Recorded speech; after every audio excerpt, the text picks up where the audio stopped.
কোনো কিছু স্থবির করা, গতিহীন করা বর্তমান সরকারের লক্ষ্য নয়।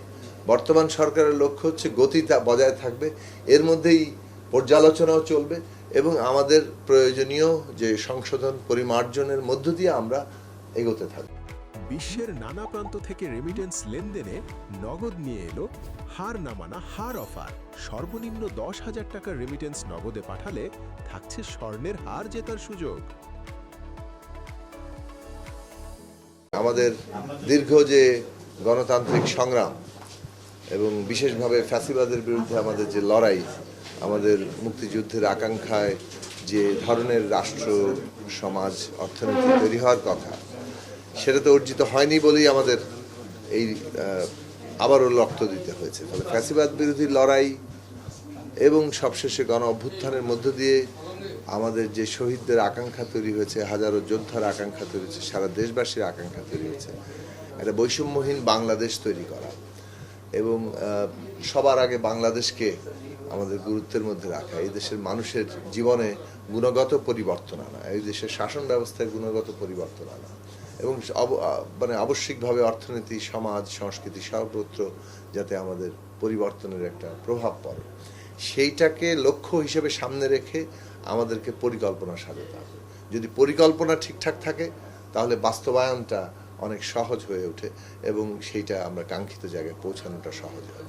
তো সেই দিক থেকে আমরা মনে করি যে অবশ্যই পরিকল্পনা মন্ত্রণালয় অন্যতম ভিত হিসেবে কাজ করবে বর্তমান সরকারের জন্য এবং এইখানে যদি আমরা কাজ ঠিকঠাক মতো করতে পারি এবং এর সাথে যেহেতু অর্থ মন্ত্রণালয় গভীরভাবে সম্পৃক্ত, এই জায়গার কাজ তৈরি হলেই বাংলাদেশটার বদলের যে সংগ্রাম, নতুন করে বদলে দেওয়ার সুযোগ যে তৈরি হয়েছে, সেটাকে আমরা একটা জায়গায় পৌঁছাতে পারব। কোন কোন প্রকল্পগুলোকে বেশি আপনারা এগিয়ে রাখবেন? এখন তো প্রকল্প নিয়ে কথা বলতে পারছি না, তবে আমরা নিশ্চয়ই আগেকার প্রকল্পগুলোর যে সেগুলোর কিছু কিছু একটা মানে নানাভাবে পরীক্ষা নিরীক্ষা করা হবে। আবার সামনে যে প্রকল্পগুলো নেওয়া হবে সেই ক্ষেত্রেও বিবেচনার জায়গাটা হচ্ছে এইটা যে আমরা কিভাবে সমষ্টিগতভাবে উন্নতিটা করতে পারি, আমাদের মানে মানুষ আরও কিভাবে শিক্ষা, দক্ষতা, মানবিকতায় বাড়তে পারে এবং সেই জায়গা থেকেই পুরো উন্নতির পরিকল্পনাটাকে সাজানো। দেখুন, মানে এইটার একটা বৈষম্যহীনতার কথাটা হচ্ছে মানেই হচ্ছে যে কিভাবে আমরা মানে যে ন্যায্য মানে ভাগ সমস্ত মানুষের মধ্যে পৌঁছাতে পারি, যাকে বলে, এবং দেশের বেশিরভাগ যারা এখানকার যারা সম্পদ সৃষ্টি করেন, সেই সব খেটে খাওয়া মানুষ, তাদের ন্যায্য হিস্সাটা খুব জরুরি এবং সেইটা যত বেশি তৈরি হতে থাকবে সামষ্টিকভাবে অর্থনীতিরও বিকাশ ঘটবে সেটার উপর দাঁড়িয়ে। কোনো কিছু স্থবির করা, গতিহীন করা বর্তমান সরকারের লক্ষ্য নয়। বর্তমান সরকারের লক্ষ্য হচ্ছে গতিটা বজায় থাকবে, এর মধ্যেই পর্যালোচনাও চলবে এবং আমাদের প্রয়োজনীয় যে সংশোধন পরিমার্জনের মধ্য দিয়ে আমরা এগোতে থাকবো, কোথাও থামবো না আমরা।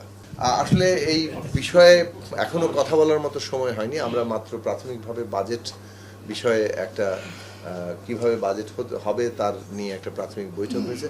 মাননীয় অর্থমন্ত্রী এই বিষয়ে খুব শিগগিরই আপনাদের সামনে, প্রেসের সামনে তার বক্তব্য রাখবেন।